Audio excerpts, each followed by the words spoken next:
Hey guys, it's Choco the Chocobo here, and in today's episode of Dota 2 Basics Items, we're going to be talking about the caster column in the recipe slash upgrade section. And a real quick note about this section, you will notice that almost all these things have an active with the exception of Aganems, which actually changes one of your actives, your ultimate. Um, but yeah, they all incorporate some form of intelligence.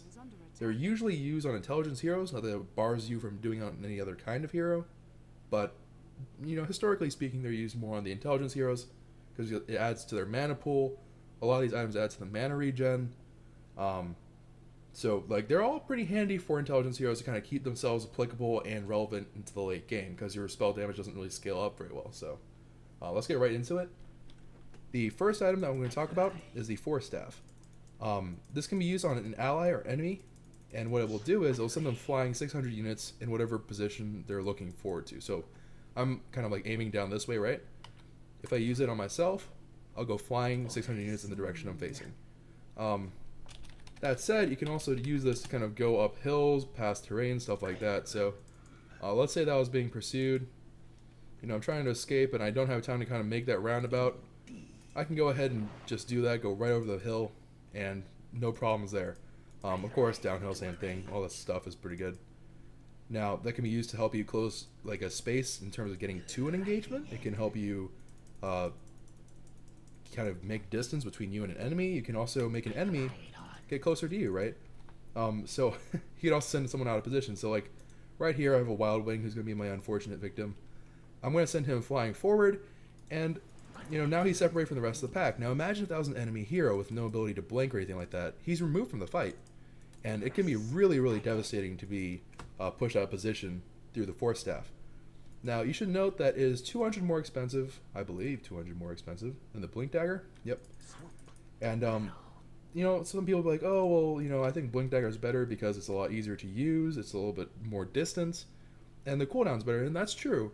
And for different heroes, it's going to be kind of a different preference, but in the case of the Force Staff, one of the main advantages here is that you can do this in combat.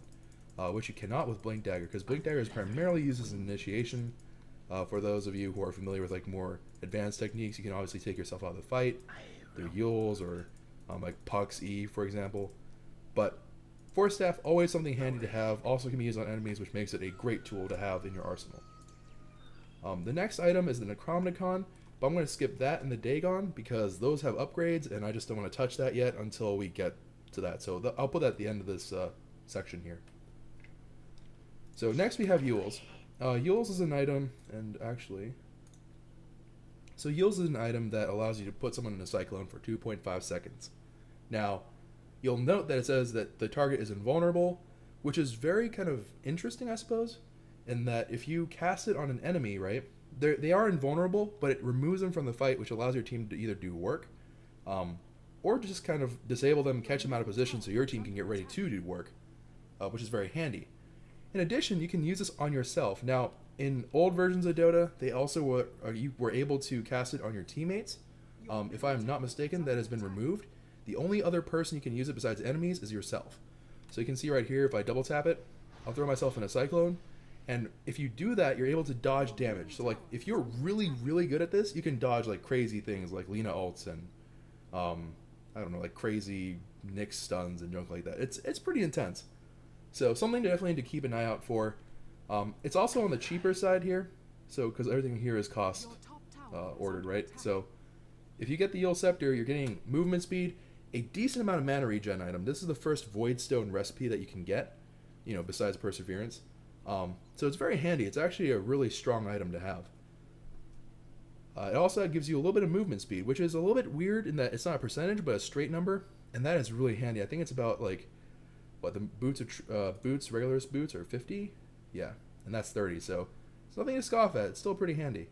And it keeps you a little bit more relevant in terms of if you're not doing well or if you don't have enough farm, let's say that you're giving a passive support role, you can use this. Very, very handy. We're skipping Dagon for now. Oh, and by the way, I'll demonstrate on this Wildkin. Tornado, oh god. But yeah, it's very handy, this Yules. Oh, yeah, Yules. They've changed a lot of the names, so I have to double check them sometimes. Alright, Veil of Discord. Veil of Discord, the way it works is that it basically shreds their magic resist. So like think about it as something that can amplify magic damage and the AoE around you. So again, my handy dandy subjects here. You can see that this is a pretty big AoE. You can cast it kind of like at a distance like this if you want. And what I'll do is I'll cast this debuff, and their magic damage will be increased by 33%, I believe, or 25%. Sorry. And so what will happen is that this will let you kind of rifle off Dagon shots. If you're a heavy spellcaster, let you kind of amplify that. Earthshaker ults, anything that uses magic damage becomes significantly more threatening because it's essentially like adding a different, like another level or tier level into your skills, and that's pretty wild, right? And it lasts a fair bit of time as well, so this can be used definitely to assist you if you're like a Leshrac, for example, to just go to town with enemy heroes. Just keep your ult on, just keep on doing magic damage. Beyond that, you know, it does have some like basic stats here and there, as you can see, but primarily used for amplifying damage, as most of these things are. And now that I said that, I'm going to be talking about the Rod of Atos, which actually is primarily for health, although it does have a cripple slow. So, what the Rod of Atos does is this basically just slows things down a lot. As you can see here, I'm going to cast it on this Wowkin here. He's going to move really, really slowly compared to the rest of the pack, if I didn't screw that up. But you will notice that his attack speed does not change. Right? So you can see here, he's just kind of like slowly walking back. It's not a bad item. It's definitely more of a defensive item, and the slow does last a while, and it has 16-second cooldown, so you're operating off of a 12-second window where you just can't do anything with it. It's not terribly, it's not bad. I certainly wouldn't be, you know, striving for this item, but it's not a bad item to get if you're not doing very well, or if you're trying to be more defensive. That said, there are a couple heroes that really shine with it. That's kind of going into like really, you know, per hero strategy, which I won't get into, but do keep in mind that there is a very nice slow on this thing, and it can be used to really change the flow of a game. Alright, Ganem Scepter. Alright, so Ganem Scepter is a little bit weird in that it gives you that 10 to all attributes, 200 health, 150 mana, but it also upgrades certain people's ults. Now, not everyone gets this, right? You can check if your hero is applicable to this by going to their ult and saying, or looking at this little line here that says upgradable by Ganem Scepter. Sorry. If it says that, what happens is you can kind of scroll to the shop, and it'll tell you exactly what it does. So in the case of Viper, if I pick this up, it's going to decrease the mana cost and cooldown of my ult, as well as increasing the cast range. It'll tell you exactly what it changes to. And that's my text tone. But yeah, if you compare that to like what I normally have, right?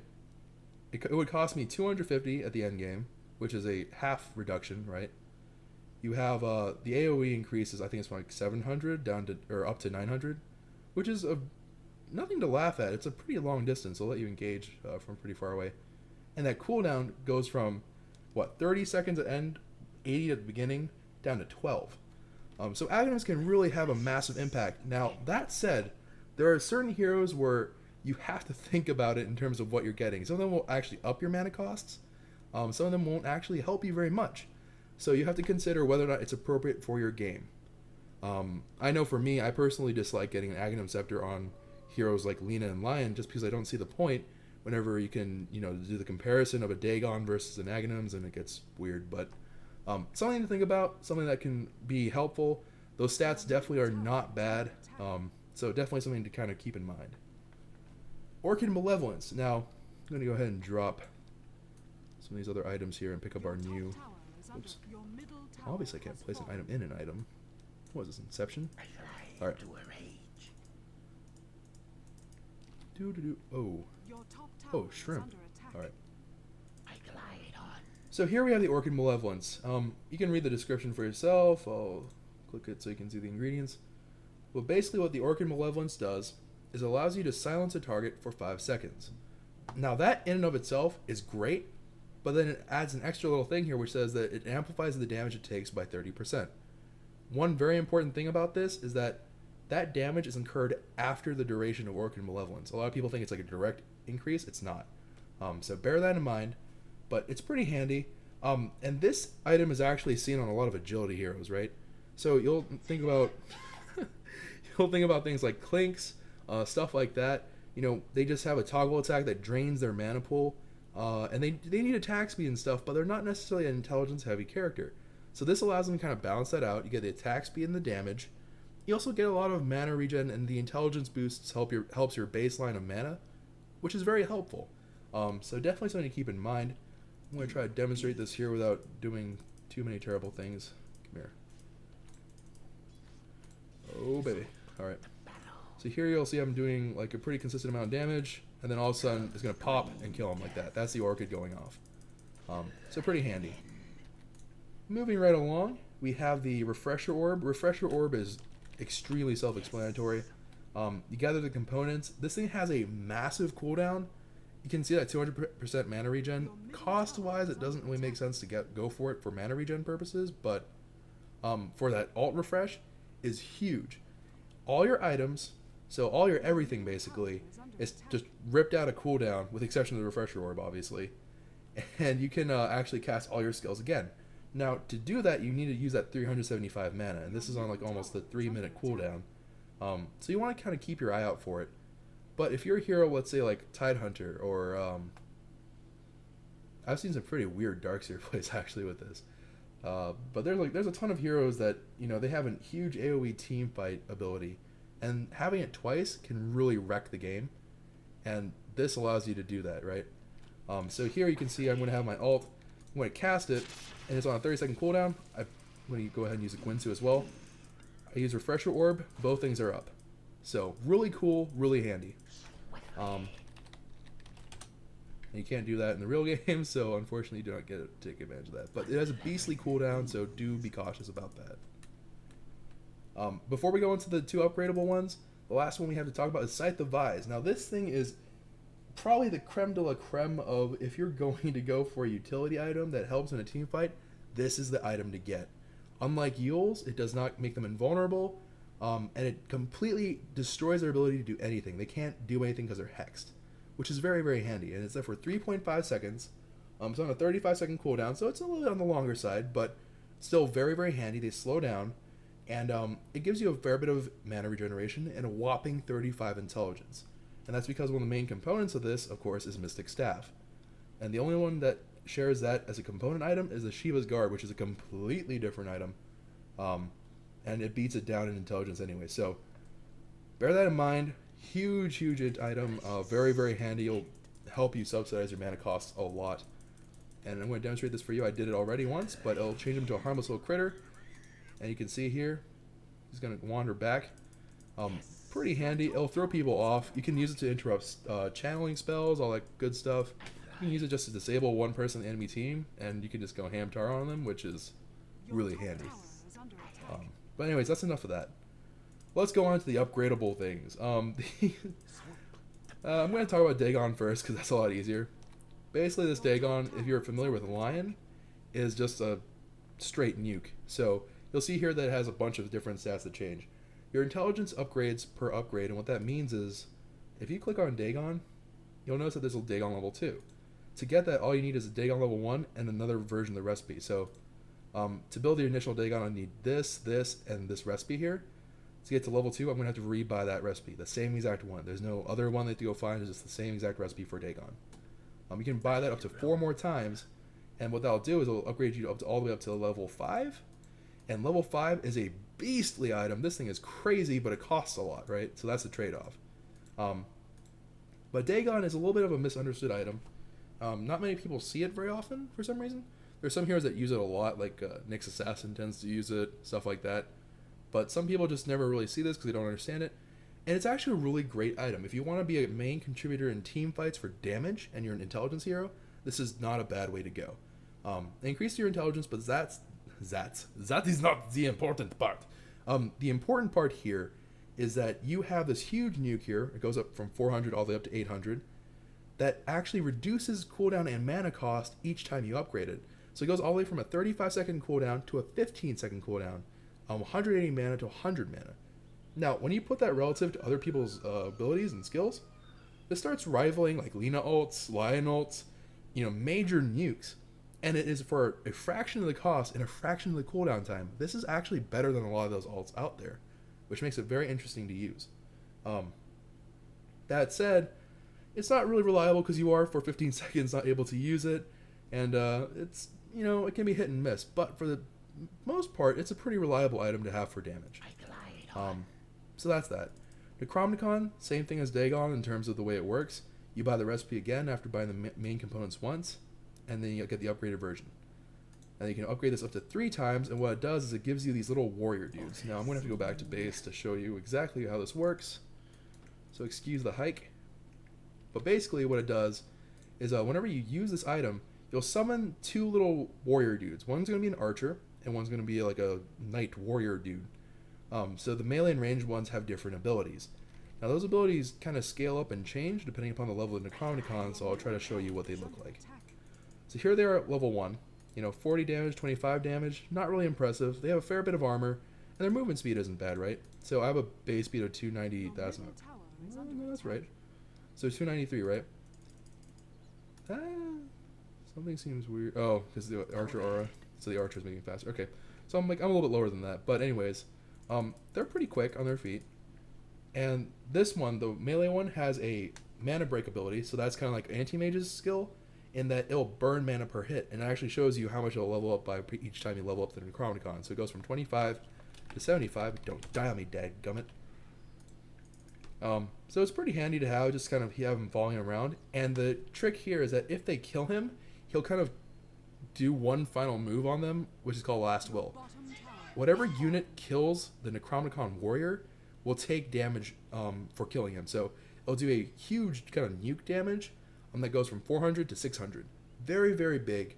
Can really mess people up, especially whenever it's like an int hero that's kind of AoEing the crap out of your team. If they accidentally kill him, that causes a problem for them, right? They're about to explode again. But yeah, that's there. These guys last for 35 seconds, so you can't keep them out forever, unfortunately. But they are pretty handy. The archer has a mana burn as opposed to the mana break, right? This is per hit that this guy does. This one can actually cast it in a pretty large AoE, and it's a 225 mana burn, and it's on 20 seconds, so you're only going to be using this once. You can't use it twice, really. That said, pretty handy to have just to break the person's mana. It can be very, very annoying. And the archer also comes with this movement attack speed aura, so it's like a drums built into a unit. The AoE is pretty large, it's 900, and this will allow you kind of to chase down heroes more efficiently.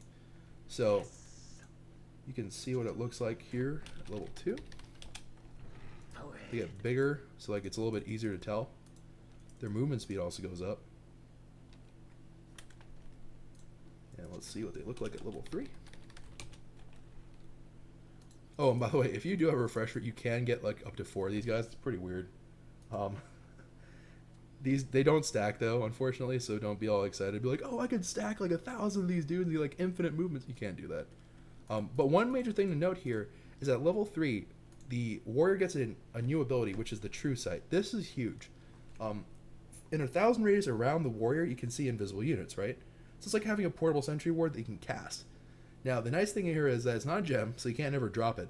It's not a sentry ward in that it can move.